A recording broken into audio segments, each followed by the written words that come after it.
take it. So thank you. So, Yes. first of all, thank you, Eda. Thank you, BAŠKA FELSEFE. Thank you all for coming. Really wonderful to have you here. What do you think? Punk or romantic, the future of business? Scream, scream. What, punk?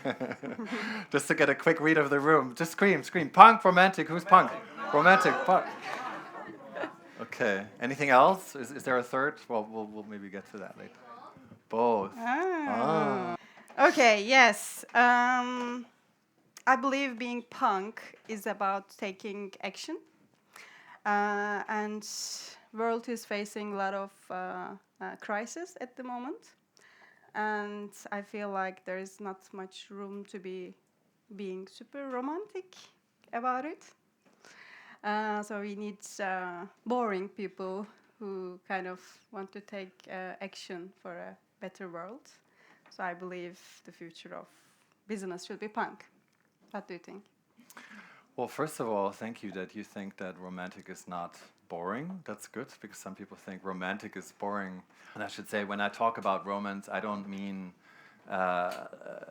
relationships at work or pop cultural romance. I mean romanticism, the arts and literature movement of the late 18th century that fostered a deep connection to nature, that believed in the importance of emotions, that believed that the Enlightenment, that was really the enemy, if you will, of romanticism, was, yeah, in a way, failing to understand the full scope of humanity, our very elusive human self.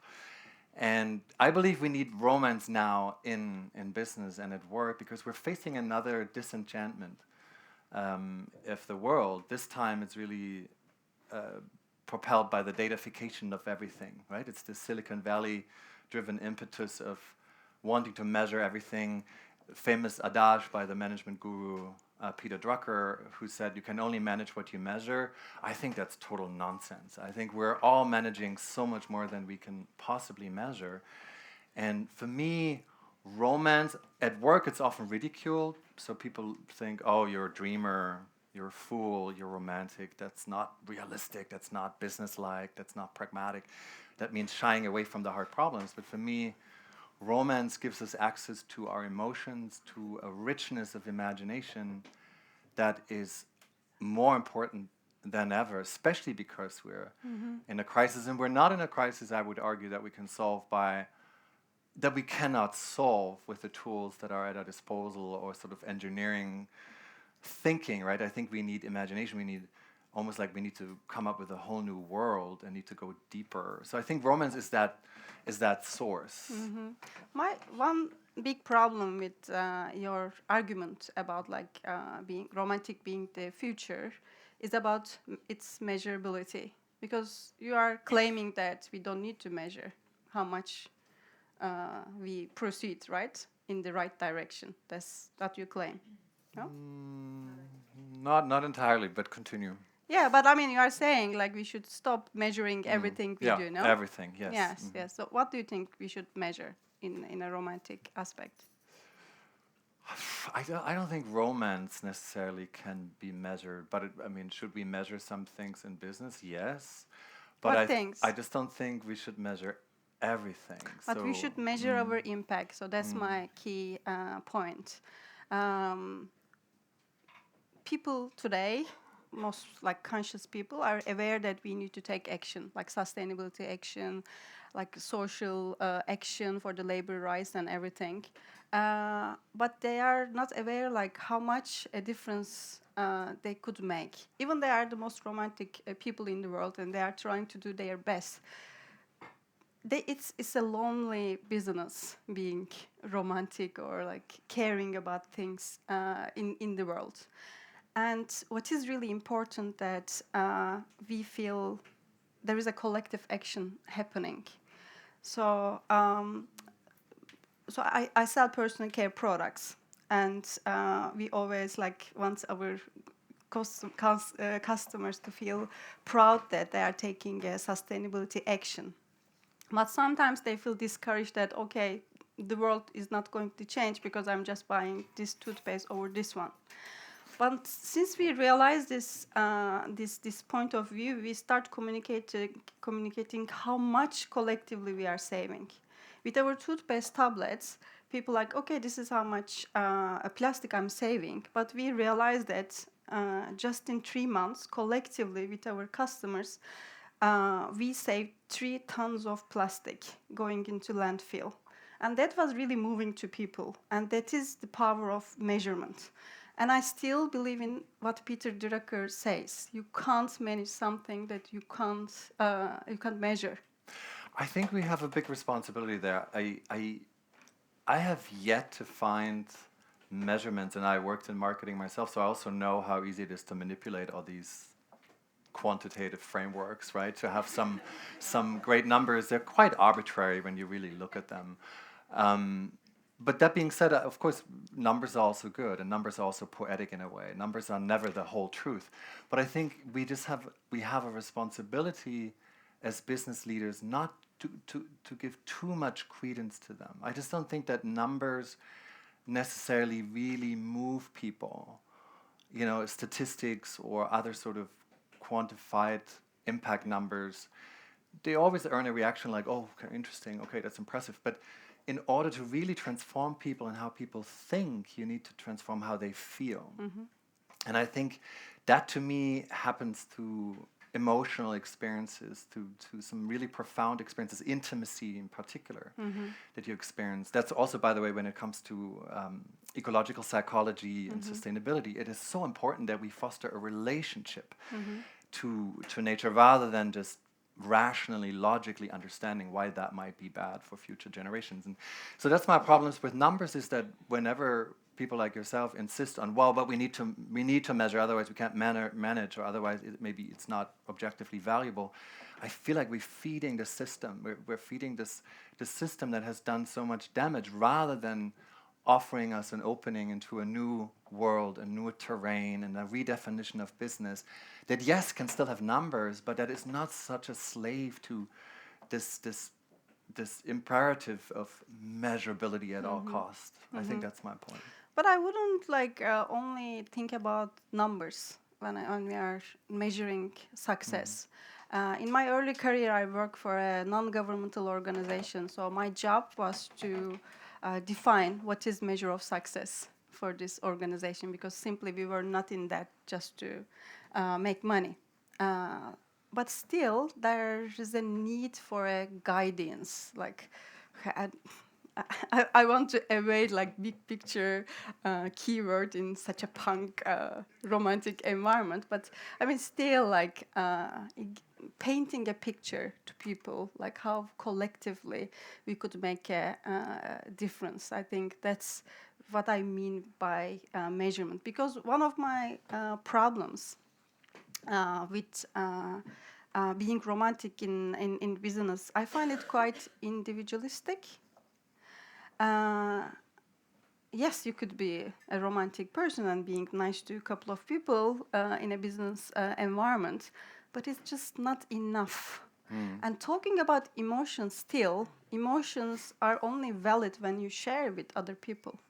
You know, like, and just macro engagements with people in a romantic way is, I feel, a bit superficial, and for a deeper connection with our emotions and shared actions, like we need a community feel. We need a culture created around doing the right things, which I feel like is a bit related with this punk subculture. This is a debate I've been having a lot. Also, my co-founder, his name is Till, used to be a frontman in a punk rock band, and I hate punk rock, really. I cannot. I also hate romantic poets equally. I don't like romantic writing either. But we've been having this conversation about, because I'm the romantic and then he's always the punk, even in the House of Beautiful Business, the organization that I co-founded. But his point was, and I think that's what you were saying, and I think that's true, that romanticism is more of an individualistic posture, right? It's about yourself, and it's very subjective, and you go inside yourself, and that's where you pull the energy from for action. Punk is a community. United we stand, divided we fall, right? Is sort of the slogan. It's very much a movement. And it's also romantic in a way, punk, isn't it? It's also an escapism in the best sense of the word. But it's true that maybe romance alone is not enough. But I think I would say one thing in favor of the individuality or the subjectivity of romantic, which is there's this really beautiful commencement speech by William Deresiewicz, I hope I pronounced his name correctly, called Solitude as Leadership. And his point was that leaders are always lonely. At the end of the day, when you have to make decisions or you have to craft a vision for others to be inspired by, at the end of the day, you are alone. So getting yourself well, being aware of yourself, really understanding your own emotional household, what if not that is the very DNA of like any leadership. That's why I feel like just punk and just an anti-establishment gesture or an anarchistic gesture or rebellion alone, even in the context of a community, is not sufficient. Yeah, I mean, I'm happy that you touched the point, like leadership, because I think that makes a difference. And I'm not really sure if leadership is such a lonely thing. I mean, I am in a leadership position, and I don't really feel lonely because I'm working in a company that is culture is so empowering and so, in a way, comforting and very strong, that I feel like I'm part of a community that gives me the inner strength to keep going. I of course understand that like we need to like keep connected with our like emotions and stay strong and in order to make our mind and stuff. But I think this support system around you is equally important, because if you are not being able to create this inner support system and create a strong culture within the team, how can you initiate any change in the world? Because I think this is like this is always role modeling the impact you could have in the world. I don't see punk only being about rebelling to the things, but I think rebellion should be quite a big chunk of what we should do in business today. But don't we have to be careful that these terms are so easily co-opted? And that's probably true for romanticism as well. But for example, Daniel Ek, he's the co-founder of Spotify, co-founded it in 2006. He called himself a romantic when he co-founded it with his, I forgot the name of his co-founder. And it's interesting that this term is claimed by entrepreneurs who are now billionaires and are essentially, arguably, I mean, I like Spotify, but it's also in a way maybe hugely problematic because it's imposing an algorithmic sameness on us that's maybe coming at the cost of diversity, and in a way it's a role model of a whole algorithmic economy, right, that has pros but certainly has cons that we can talk about. It's causing some of the disenchantment that I want to rebel against as a romantic. So I think that's also why I'm a little bit careful. The New York Times just touted or just denounced that they predict a punk revival this year as a new form of protest movement, given all the political stuff that's going on. And there's a magazine called Business Punk. You founded the Punk Business School. But again, this is true for romance as well. But how do we avoid that these terms, even if they come with like inherent value, that they're not being commodified or sort of becoming these fads, just another, I'm not sure if we should be careful. Like that's the right punk attitude. Yeah, it's quite messy already. Like what you want to keep from the current business system? That's a good question. What do you want to keep? I don't want to keep I just want to keep the hope that humanity holds, and that's pretty much the only thing that I think we should keep believing in each other. So that's something I want to keep, and we could just rebel around with a lot of things.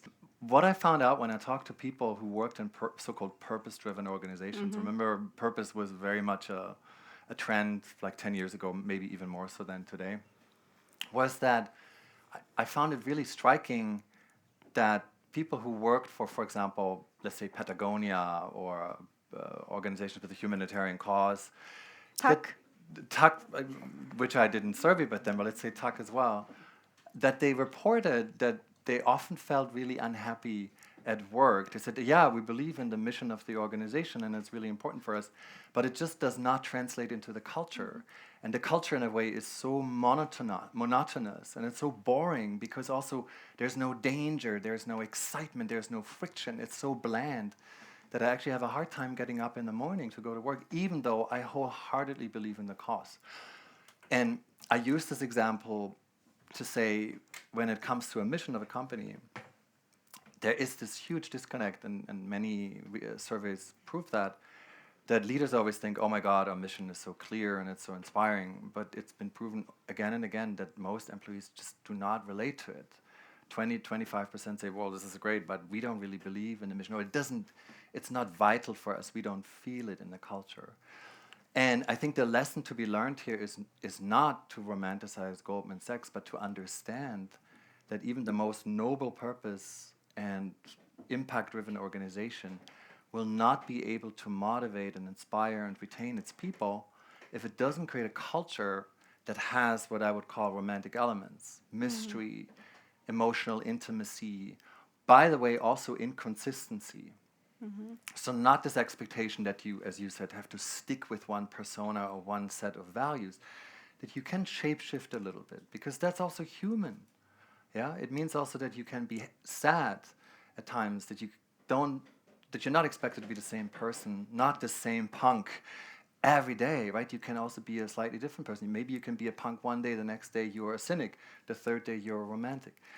And I think until organizations understand that, all of these purposes, which by the way often are so shallow because they don't want to alienate anybody, they will not really have the energy to retain or create a really vital culture. And so sometimes people work for Amazon or Goldman Sachs and they're like, I know exactly what they're doing. You can disagree with that. But the culture is very distinctive and it's competitive, and people like that also because they can prove themselves and they find it dangerous and they find it an arena of self-exploration and improvement. But let's maybe think a little bit bigger, because I did not expect myself to defend Goldman Sachs tonight. I really don't want to. But I was in a few it's weeks. Big enough though, but a few weeks ago, I was in a conversation with a number of well-being economists and people who are working on alternative economies and degrowth experts, and you know, there's so many interesting concepts on the table when it comes to regenerative economics and circular economy. You're more familiar with them than I am. But I think then someone in the room said, well, but the reality is also, of course, that, you know, trillions of dollars are just right now stuck in sovereign funds and, you know, are moved around by investment firms like BlackRock. So for any like paradigmatic shift to happen without the finance industry, obviously, it's virtually impossible, even if there's a broad social movement against the current system. But I think my question is just, we alluded to it earlier, Edda did in her intro, that we are facing this unprecedented crisis. And, you know, the poly crisis, the perma crisis, late capitalism, whatever you want to call it, where the system right now, largely modeled by Western societies, is really failing us, right? It's producing externalities, whether that's the mental health crisis, depression, loneliness, emissions, and maybe also pollution of our information ecologies, truth. Everything is at stake, it seems. And we're at a moment with AI now exploding where we don't even know yet, right, what it means to be human next year. I mean, that's really how dramatic this moment is, and it's also very exciting. But I have not seen, and with the House of Beautiful Business, we have invited many speakers, many thought leaders from economics, from platform cooperatives, from the degrowth movement, from circular economy, from all these really valuable new schools of thinking. But if I look at the challenge at hand to radically redesign the system, arguably none of them has really worked, right? So we still have more fossil fuels than ever before. Like they're growing, right? You look at all of the numbers in this case, and it's so absolutely frustrating. You look at the engagement level at work. You look at the the mental health damage that's being done because of this obsession with efficiency and productivity. And so we need a complete new way of thinking about what is valuable, what is successful, what do we consider success, whatever that means. How are we going to coexist with AI? What work are we going to do? How will we distribute it? And all these questions of fairness. And I just don't feel like a posture that's against the system or that's like improving the system or operating within the system in a way is good enough. I'm not saying romance is the answer to this.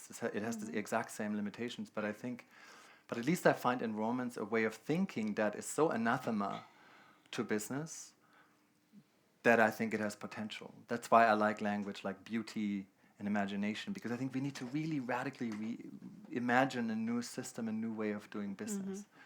Maybe that's the frustration that I have after 10, 15 years of working with a lot of people, a lot of pioneers in that field, but not having seen much Yes, change. I mean, I think I share this frustration as well. And what I'm also like thinking is like we talk about what is not enough, but what is enough, we can also talk about it as well. I think what is enough, for example, for some rich people becoming richer and richer. Like, I don't want to come to this Goldman Sachs again, but like what they represent is making richer. There is no sense of enough. And that's hence the punk needs to raise the voice. This is something we can rebel against, people becoming overly rich, because they completely lost their minds, and it is like a game. Like they are like playing a video game with their capital. And I agree, like I share the frustration. There are a lot of impact investing going on. And I always ask people who are in impact investing, who are considered themselves that they are using their money to do good in the world. And I challenge them, how you train yourself? How do you know? How do you decide that this problem is more important than the other problem? And I always like all these confident finance guys, like getting their voices like cracking down. Oh, like I invest in women. I do this. Yeah, but like I think there's this. I'm very strong about, like, I understand your point of like rebelling against everything is not the answer, but I don't think punk is about that. I think punk is about rebelling for things, against things that really matter. There's enough things to rebel against. How do we steer like action from this strong feelings? And I think as a romantic you would agree that, you know, like having a lot of emotions, you need to have a lot of emotions to actually act on it, to be punk on it. So there is a romantic within every punk, because I think something we both share is like is the hope, right? We hope that things can get better, like this way or the other way. So there's no room for cynicism within this room. I am not so sure. This is the last thing I will say. May I? 5 minutes. Okay. This is interesting that you bring up cynicism, because when I wrote the book, 2015 it came out, I thought, I really hated cynicism. Because cynicism is so destructive. It's always easy to be the cynic in the room and say, we've done this before, and this is what you really want, right? These are the inferior motives that are really behind this. It's such a destructive force. But I've changed my mind a bit. You sound a bit cynic lately. Do I sound cynical? Yeah, a little bit lately, yes. Yeah? Yeah. Maybe in my writing, I said, because I No, not there. Like today, you sounded a bit like when you were talking about circular economy didn't work, the growth didn't work. I was like, he's supposed to be romantic. What is this cynic? It's not romantic just to believe every hype, right? So, but I was recently in Greece, and I was reminded, as I'm working on a new book, about the origins of cynicism, and it's so interesting. Of course, so many things that comes from. Oops, I touched a very educated part, but please. No, but it comes from ancient Greece, and the original cynics, right, were essentially the punks of their age, like Diogenes and other philosophers. They they kind of embodied rebellion and nonconformity, of course, also characteristics that punks would proudly carry. And when you talk about enoughness, they really epitomized that, right? They said, no, we live with just the most basic things. And they also, by the way, revolted against the sophists, so this philosophical movement, essentially like the godfathers of rhetoric or propaganda, who said, well, as long as an argument is effective, it can also be half-truth. It doesn't have to be fully true. So a bit like fake news, right? A bit like the masters of persuasion that we've become as marketers as well, right? We were like, well, we're manipulating, we're using the truth and languages to make a point or to persuade someone into action. And what I find interesting in going back to the origins of cynicism is that there is a moral clarity there, and there is a stance on enoughness and on being critical and calling out bullshit. And we have a lot of bullshit. We'll have even more bullshit now, of course, with generative AI, hallucinating and bullshitting us, not really knowing what is true and what is not. That I find the cynic actually an interesting figure. So I no longer see it as the nemesis of the romantic, and maybe not of the punk. It's more like an ally. So I think we need cynicism actually to call out some of the things that are clearly failing and call them out clearly and speak the truth, and then move beyond it with passion and imagination and idealism, of course, and with hope. I don't want to be negative or destructive, but I think cynicism has sort of been degraded to sort of corporate greed, or it's like been simplified when in fact it's much more complex and actually quite interesting. The second part is mostly dedicated to a bit more interactive session. So we thought it might be a nice opportunity to go through some real life experiences, because sometimes philosophy talks feels a bit abstract. No offense to philosophers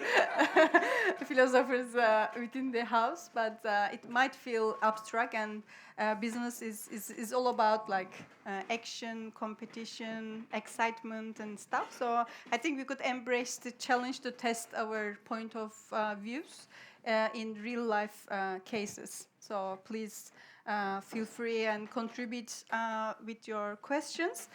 But I was thinking we could have two disclaimers before we start this session. We are both marketeers. So we found it a bit cynical in a sense.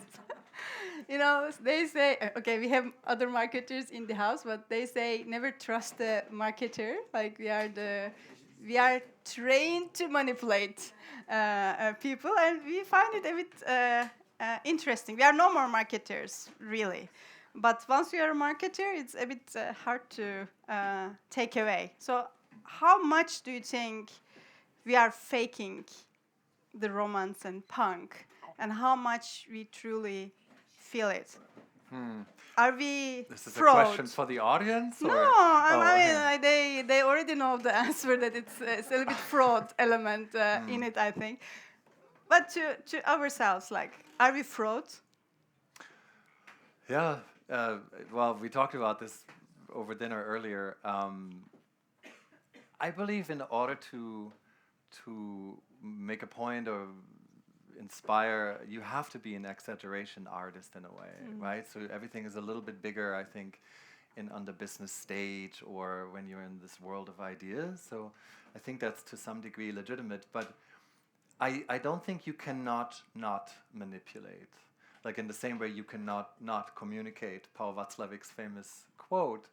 I think we're all manipulating all the time. Like we're always trying to persuade, to convince, to seduce, to clarify, right? I mean, what is the truth? What is our truth? And we're always, even if the facts that we select to put in front of a customer to label a product, right, are selective. They're already biased. They're already an act of manipulation. So I don't see manipulation per se as something negative.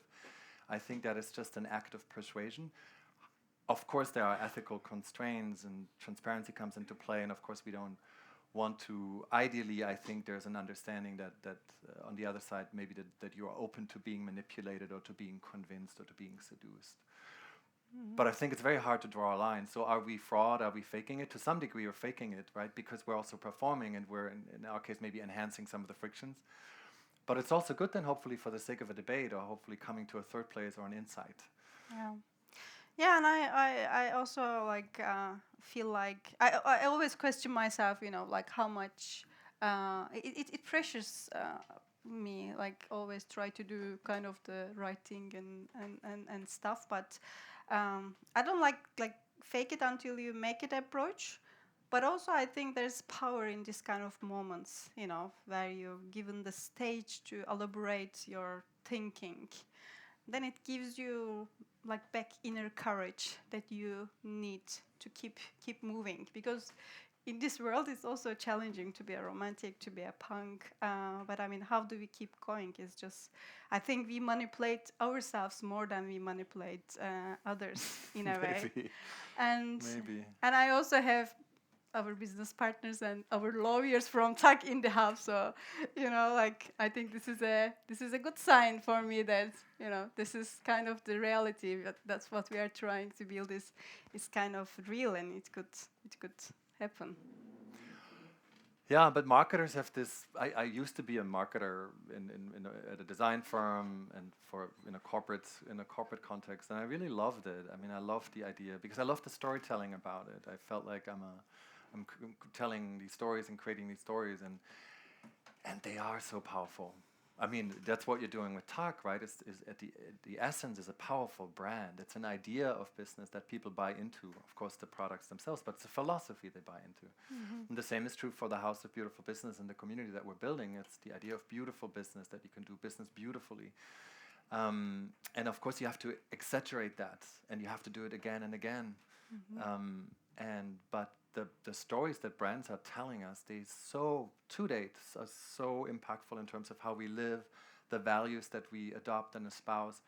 So I think brand marketers have this tremendous responsibility, and it's of course also often abused. Yes, and also like you need to have certain survival skills, right, in business. And how do you get more powerful in a way with the talents, with the skills, and how do you use them, moving forward when you feel a bit secured, a bit more privileged, like how do you translate them into worlds?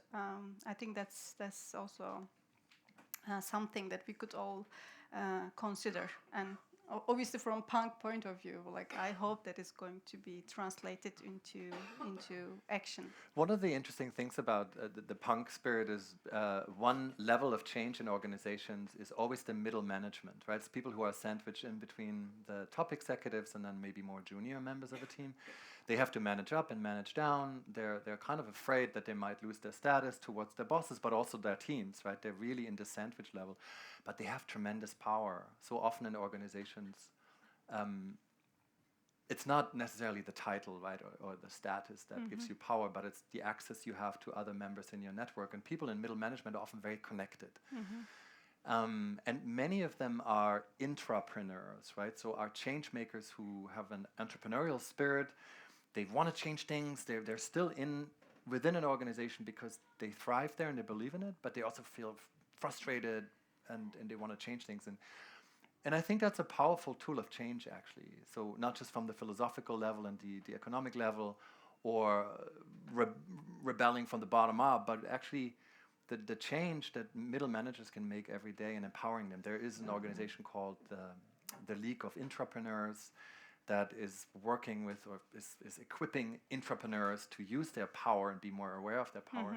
So I think in a way they're actually the punks in organizations. I thought of it like I'm a bit cynical about entrepreneurs. Like I used to be like rooting and cheering about it. And also in your book you talk about quite a high level manager working at Ford Motors, who believes that like through innovation we need to change the way we transport. Like just trying to innovate with the existing cars is just not enough. So he was like promoting internally like how we can really create some other transportation methods using the knowledge they build in the organization. I'm like, yes. Then I realized this book was like written 10 years ago, and most probably you did research like maybe 12 years ago. What happened? What happened to those nice entrepreneurship stories?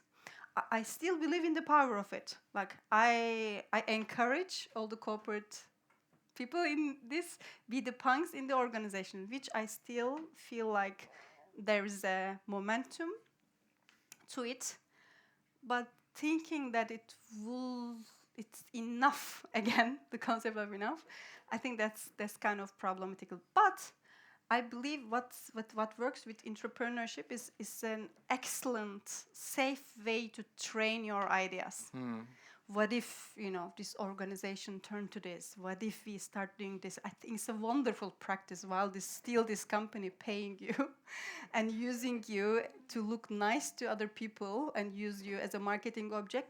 Take the opportunity. But that's interesting because for entrepreneurs, my experience, it's often the final act. And that gives them power because they're ready to walk, right? They're done. It's one more attempt. They're like, whatever. I'll just change what I want to see change, whatever the cost is, because I'm ready to leave the organization anyway. And corporates should actually give these people more power, because even knowing that they might leave, but they're going to use this license and the power they have, because they're no longer afraid of like, oh, I might use my status and my compensation. I'll be extra ostracized and. Is actually quite powerful. What I also so these things might be a bit distraction. That's my issue. We might feel like we are making a progress, where indeed we are not making a progress. Like Ford discussing that, let's think about a new way of transportation. It's so cool. It's amazing. But it's like I don't know how to call it, sedition a bit. I feel like things can get better, but it's not getting better because it's protected, it's controlled, and so in that sense, I sound a bit cynic as well. But since you cleared it out, I'm happy to be. But isn't this fascinating? I have such a hard time reconciling this. I mean, this is maybe the theme of our times, this paradoxical age that we live in. On the one hand, on the other hand. On the one hand, right, we're seeing this exponential technology innovation. I mean, AI. Sam Altman just tweeted a couple of days ago. He said, I always wanted to write a 6-word story, near the singularity, unclear which side. So basically he's saying artificial general intelligence, the singularity where AI is kind of outthinking us and has cognitive skills that outperform us and is maybe sentient, and it may have already happened. Who knows? Who are we to judge? And then predictions are, right, the first Fortune 500 company is going to have an AI as a board member this year, right? When it comes to genome research. And I mean, there's tremendous technological innovation. And yet at the same time, when it comes to business and the way we run our businesses, I mean, we're still like in the Roman Empire or whatever empire that's age old, right? It's still top down. It's still kind of command and control for a large part. You sound a bit punk. Be careful. That's fine, but it's. I think it's so frustrating, right, that we have not innovated. There have all these like holacracy, right, inclusive decision making, participatory designs. And they have changed the fabric of business a little bit. By and large, though, the big companies are still run in the exact same way they were run 20, 30 years ago. Yes, because they have the why? Yeah, I mean, they have the ownership around the terminology of innovation. That's an issue. What would you call an innovation today? A fancy car, like a new feature, an AI generator, something that. So these things comes to our mind. But what we truly need to innovate is about the systems. The systems we work together across each other. What do we understand from competition? What we understand from collaboration? This like we need to do the hard work. Like in business today, like we are so spoon-fed with the concepts and ideas. Hey, this is the right thing to do. Please do this, and we all cheer up, like because we celebrate this oversimplification of things. It just feels very business to me. Just have a marketing tool to me, just to have a catchy word. And even today, like coming here, like prepping for the debate, like I found myself writing the keywords that I should keep repeating. Because sorry, but I didn't do that. Maybe I unconsciously do it. I'm sorry, but that was not my intention. But this is the business thinking: oversimplify and repeat it over and over. But what we are missing there is so That's what I'm scared of. You know, that's the only thing that I'm scared of. That we don't do the hard work of thinking enough and taking business so seriously. Because business is now today is like, I don't know, like something we don't feel super proud of.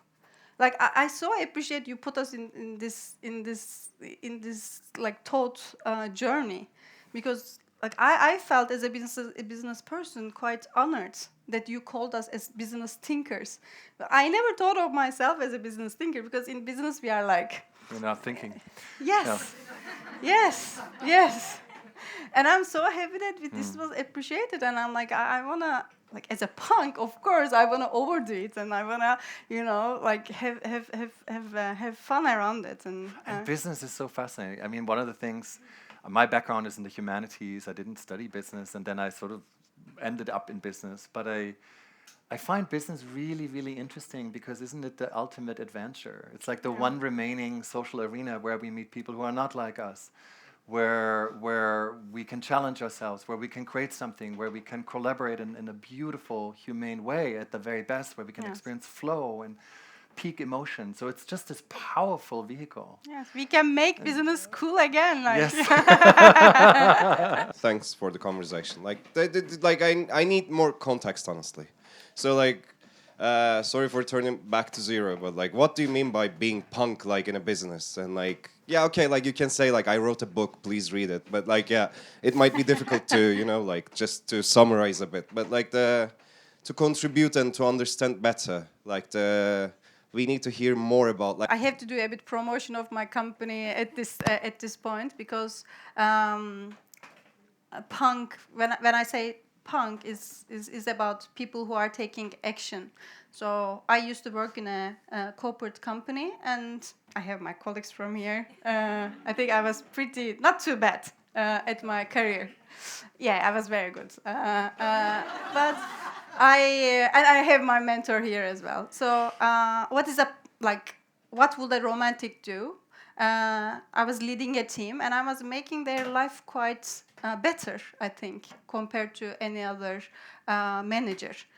People were happy working with me, and I think I was making minor improvements in their lives, and wherever I could influence. Like I will consider myself quite romantic within this context. But what I felt didn't enough is there was a need for systematic change in consumer good industries. People are pushed to consume things that they don't need, and I had a problem with this. So the moment you face a reality, what would you do? A punk egg would be take an action on it. So I decided to. I'm not suggesting everyone to do it. I should correct myself. I had the privilege to navigate a different career. And I decided to turn my privilege into an action. I set up a company who is promoting responsible consumption. So we literally tell people what is the true function of the products, which I believe is the quite punk act. And it was a painful process. Like I left a shiny career, and I felt very unsuccessful in a way that I defined successful. Organize, like managing my team, like I hire people that I feel like they are strong in their thinking, and make sure that they get the skills later on. I create a company culture that is so open and democratic, and I want to build a role model company to showcase everyone that it is possible to run a business while keep being quite human and carry a noble cause. It's also interesting that romantics and punks are everywhere already, right? So let's talk about Elon Musk, for example. I don't know how you feel about it. I feel I have real issues. very strong about it. Yeah, me too. But I think what is interesting And in a way, is like you could argue, right? And this is the dark side of romanticism as well. That many founders in Silicon Valley and these disruptors and so-called visionaries, they're also romantic, as in they want to completely change the world and imagine a new world, right? They're quite driven that it's not just money, right? It's power. It's creating a new world. And at the same time, arguably, he's also he wants to take down the system right now, probably more so than anybody else. So he's also a punk, and I could name many other people in Silicon Valley who are punks and also at their core romantic. So I'm just saying this because I also don't want us to glorify the romantic and the punk as like the ideal figures in business. There's real problems with them, and of course, there's also a question of how extreme these characters are in their punkness and in their romanticism. I wanted to just quickly also say, just to say again what I mean by romanticism.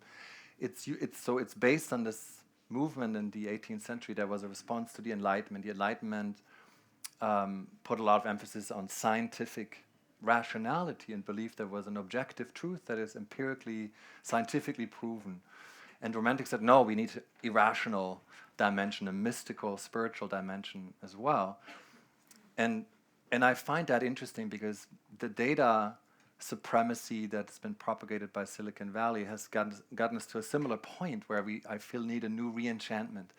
And Romantics have said, well, we need to turn inward and understand our inner landscape. We need to understand emotions. We must not only rely on cognitive intelligence, on intellect, which is today, right, in business, everybody in a room who has the data and sounds smart and rational usually wins the argument. The same is true for our debate. It's still very rational. But the decisions that we make, of course, are usually informed by many intelligences. Body, emotional intelligence, and so forth. And I think a romantic believes in bringing these intelligences together. Thirdly, connecting to nature. That was a big theme for the Romantics. It's like almost connecting with something that is greater than yourself. In a way, a humbling experience that is not putting the human at the center, but looking at the human in the ecology of the whole world. And that's another big shift, I think, that's quite timely, that this talk about human-centered products, human-centered design, human-centered experiences, human-centered thinking has become so obsolete because it has created so many externalities, so much damage. The problem is that we have put the human at the center. And that's what I like about Romanticism, that it's putting life at the center, life that is bigger than just us, looking at the role of humans in the universe in a much more modest way. And the third thing I think is to maybe trust also, maybe there's also something spiritual about it, about the romantic. And I do see a huge crisis of meaning. So many people, whether they're in corporate organizations or elsewhere, they're just craving meaning and they don't know where to find it.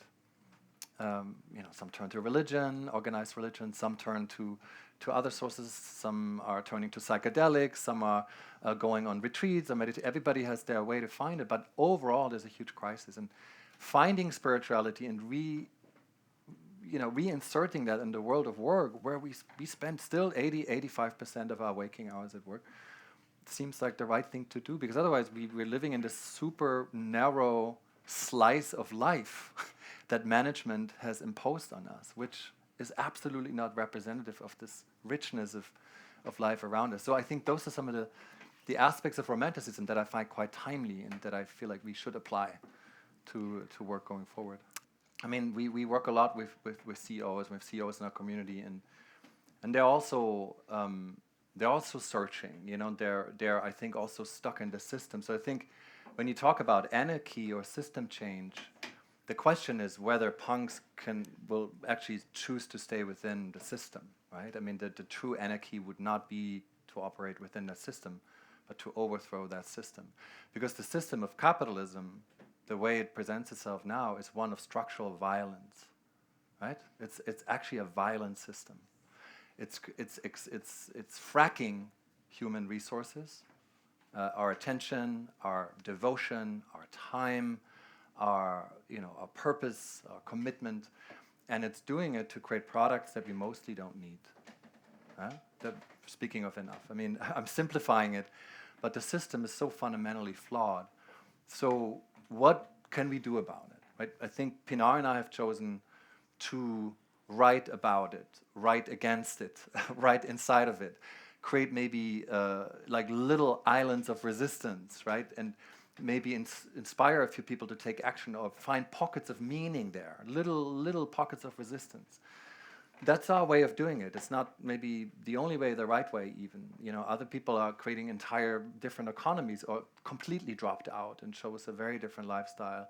Other people are using protests, right, and are protesting against globalization and capitalism, and that's their means.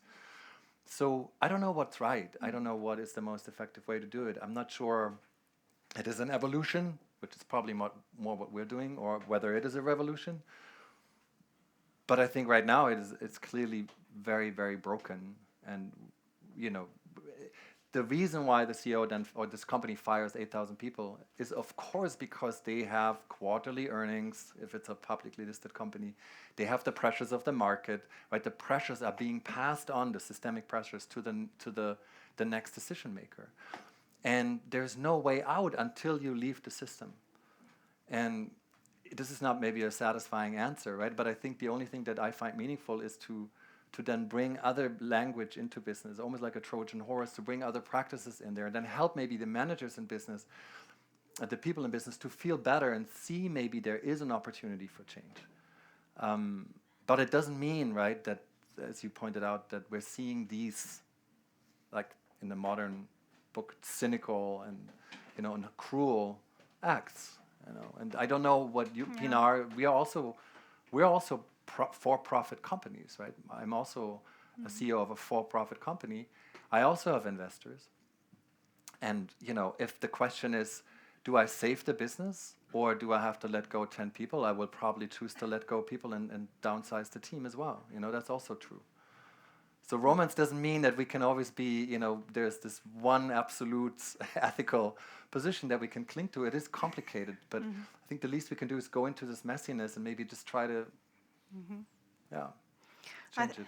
Yeah, I mean, I could also give a real punk example here. For example, if I were in a situation that I need to fire people or to let company go, I would let the company go. Because I know that this is what I will do, this is what I'm committed to. Like, I'm being extremely careful when I'm hiring the next person.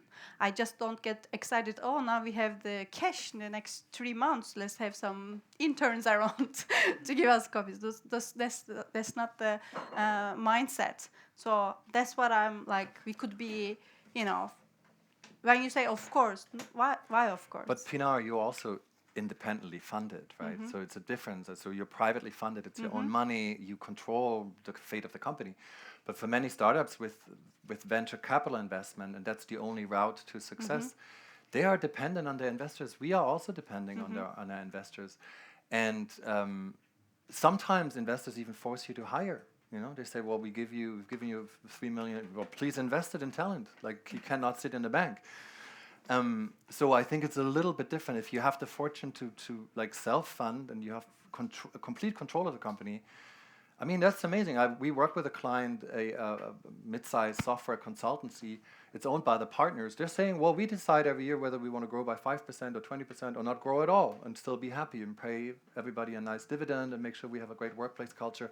It's easier for them, but if you're a VC-funded company, a startup, or you're a Fortune 500 company and there are growth expectations, it's very, very hard. You're not independent in your decision making. Yes, I mean, you are dependent. I agree on it, but we are like, I am fundraising at the moment, and I understand what you are like talking about.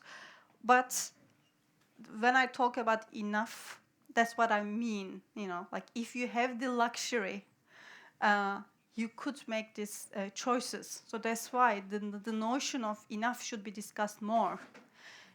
For me, for example, even if I have the cash, I'm very careful of the lifestyle that I created around my life, because I just always want to make sure that I can sustain it, so that I could be really independent, not independent in a way that you talk about, but really independent in a way that I could allow myself. Like, we have a 3 years old, he made it more complicated, his expenses, of course, but still, like the way you design your life, I think this is fundamental punk act, to be like really understanding what is enough. That gives you a bit freedom. Like, wherever you could seek for more freedom, you could try to do things. And there are a lot of opportunities in business to it's lobbying. Like, we are almost lobbying all the time. That's why I'm so passionate to make TAKK work, because I just want to show people that you could talk and do the work at the same time. They could be hopeful. Otherwise, it's just like all the time talking. And people are like having lifetime opportunities. Like Unilever CEO, the last one, the current one, he took over from a sustainability champion, like talking. Paul Polman, like who's like has been as a retirement plan. He decided to become a climate activist. You're the cynic now. He had the opportunity to do it, and he decided to do it later on. So that's my issue with him. He's a nice talker, and he gets an inspiration, so we can't deny all his role. But he could do more. So he promised that we have a new CEO for Unilever that has the sustainability in his blood. So that was the promise. And he seemed like that. He was very bold, like, we won't sacrifice, if needed, we're going to sacrifice on some profits because we need to be the sustainability champion. I was like, yes. And then what happened? The next quarter, they stepped back from their commitments. Do you think he didn't have enough money to survive the rest of his life? Like, you are the CEO of Unilever for 3 years, and it's your 4th year, and you have this option. At that moment, you step back from your financial commitments for what? To keep your position and to have more money. What are you going to do with this money? That's my problem. If I were him, I hopefully will be as strong as him, and I could walk the talk. But that's my point. I will just make a huge statement on a shareholder's value. You suck, I will tell. You all suck, and this is not what I'm going to do. And I will resign with such a glory that I will be inspiration to many upcoming CEOs and make scared all the investors when they're taking the next CEO. So they should be not seeing CEOs are like easily bought with the money. So people are having these lifetime opportunities, and they are not using it, and they could use it. And we should use it. I think that's a really good point. They have huge symbolic power, and they're not using it often enough, and they have a choice. I think you're absolutely right. I want to talk one more comment maybe on this. I see there's more questions, which is, thinking about this greed, and it's never enough. I think it also raises the question of digital sustainability, because the way we spend our lives mostly now in the so-called experience economy, right, is online. And we are buying experiences, or we think we get them for free, but we actually pay with our data for them, right? That's mostly the case with social media. But it's really at the core a problem of addiction, right? When you talked about the opioid crisis in the US, it reminded me of that there's an addiction problem. And the addiction might be one to power, it might be one to money and more money. It might be this addiction to like always getting ahead, and this fear that others might have more and that you might be humbled. But it's also online, like for all of us, right? The way we consume experiences online, whether that is on Instagram or X or whatnot, or YouTube, right? We're all scrolling, and we're like addicted to the dopamine flash that we're getting.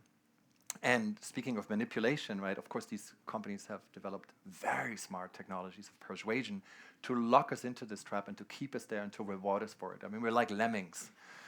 And I wonder, I think this is an interesting maybe point of exploration, whether there is a connection between that addiction and this inability of ours to find something enough, right? To say after 2 Instagram posts, okay, that's enough. I retreat, I actually engage in the real world, or I engage with myself, which is where the romantic comes in, right? It's like actually being with yourself, being comfortable with yourself, rather than looking for stimuli provided by social media. And maybe that's also a key to more sustainable behavior, you know, in companies or as consumers, that we learn online that we don't have to see this and this and this and this and again and another thing that YouTube recommends. But I think to me that's one key, that we resist against that kind of persuasion machine that we're now a part of, unfortunately. Yeah, and I mean, for that, like, in order to resist to that world of you just be part of it, it's just to have a noble purpose, really. I mean, a purpose that, like, you keep going and working hard, that you don't really much have time to get the distraction. And I think that's why there's, like, in this meaning search, like, I think we need to look outside than inside to find, because there are enough problems in the world to, you know, I'll pick this one to, you know, work on it. But sorry, there was like one question here, one question there, one question there. Question might sound like it's not really business related. It's more of a personal question to you, and please feel free to answer also. What if someday you wake up, because emotions are like clouds, they come and go, and what we need to do is to acknowledge them, to face them, to accept them, and, you know, do whatever they ask for us to do. So what if someday you wake up and your emotions tell Pınar that, okay, I'm done with this humanitarian cause, I don't feel like doing this anymore. Yeah. What would you do?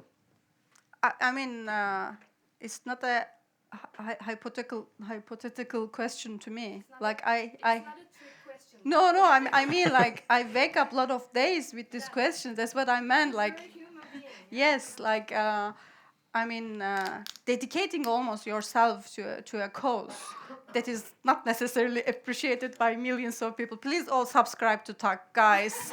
Like, we are working so hard and, like, really making... Because once you came to our company and we were talking about consumption, you said, I'm not telling you guys to stop consuming.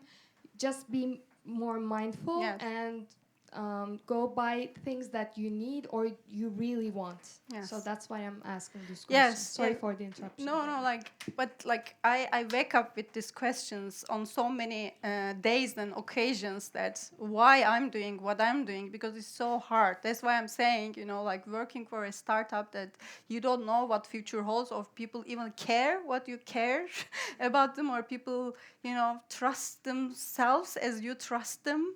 Because I invested in people's ability to do better, which is like a high risk investment in a sense. So I am scared, and I feel, I have this feeling every day.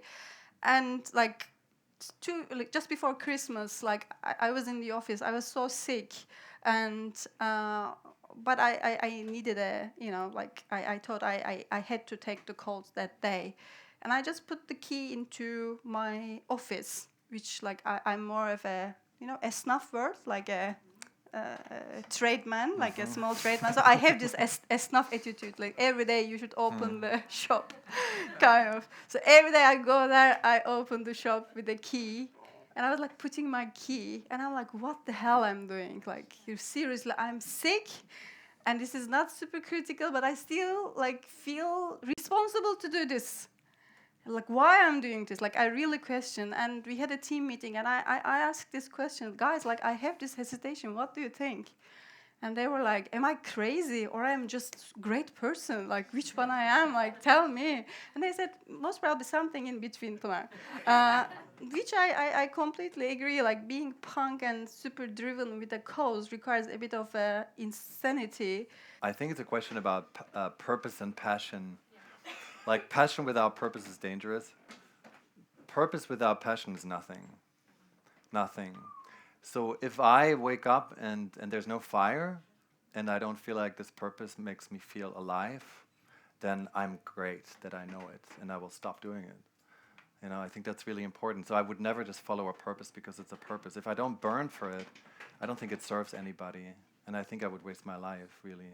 But with the House of Beautiful Business, I've never felt that way. I really do what I've always wanted to do, which is to be surrounded by ideas, engage with ideas, to curate, to bring people in, to learn, to promote ideas. I would be a terrible product person. I would be bored so easily. I really have a lot of admiration for people who go to their office every day and their job is to like, oh, let's make Microsoft Office like, 0.75% better today. I'm not one of them. I'm more interested in sort of conversations and community. I think it's very hard to be a product business. I have a lot of admiration for it, but it's not my thing. Questions for you, Tim. And I similarly found myself punky romantic in my life. And could you please, because I got more curious, hopefully I'm going to read your book, but could you please tell us more, what kind of impactful actions did the romantic companies take till that moment to make a change, innovate, or the things that you were telling, being more aligned to connect with the nature and maybe far away from our addictions? How this romantic company approach helped to figure this out? Yeah, keep it really short. There isn't one romantic company. I think these are practices that we try to instill in some organizations. I mean, one thing is for leaders, for example, one very concrete romantic behavior of a leader is to maybe be sentimental about people. So not just to look at the data and performance and say, okay, if I look at only the data, this person would need to go. But the person is very important emotionally for this organization and for this tribe and for their team and for myself. So that's also important. I don't have data for that. It's not quantifiable, but I trust my gut and I defy the data. Like in a way, that's a punk attitude, but it's rooted in a romantic, I believe, impetus. And we work a lot with silence as well. Like we really believe intimacy is so important in relationships, emotional intimacy. And in silence, we usually find intimacy. So we did with big insurance companies exercises where managers were silently looking at each other's eyes, for 10 minutes. And the CEO said that was the most powerful thing they had ever done to create psychological safety and trust. And actually, as a result of that, to feel more comfortable with sharing ideas that maybe are crazy, often the best ideas that are laughed at in the beginning. So these are the types of things I think that we would call romantic, that we try companies to do. So it's having a North Star that is quite out there that you follow. This brings us back to purpose. Sort of a belief that there's some power that you need to follow, your calling, if you will. But at the same time, it's also very rooted in the gut, like what your heart says, what your body tells you, And if you bring both of them together, I think that's very romantic. And that, I think, maybe we create better cultures and are becoming better leaders, and as a result of that, create more beautiful businesses that we, want to wake up for. May I have the last question? Since you have a different kind of connection with your audience, community, targets, whatever you would like to call, how do you feel about that? How do you feel about your community? How do you feel about your target audience? Mm-hmm. I'll go first. Okay. I wish it included more people who were not already convinced. I think like any community, we're of course also an echo chamber a bit. Like there's too many people who already are open and they're already convinced. I wish we had more people who are like, oh my God, like tonight, this is great, right? Resistance, criticism, skepticism, like this is bullshit, I don't want this. And the people who are in our community already, like with any family or community, I love them and I hate them. So they're very, like I think with any customers, right? You love them because they give you so much and you feel close to them, but you also hate them because they're so demanding and they're not particularly loyal. Like you know, they can be quite fickle if you don't deliver, and if you don't stay close to them, they will be gone, right? So they keep you up at night. Yeah. I would call my network more like a, tribe, even like with rituals and, shared values and stuff. And it feels good to be home, like in a way.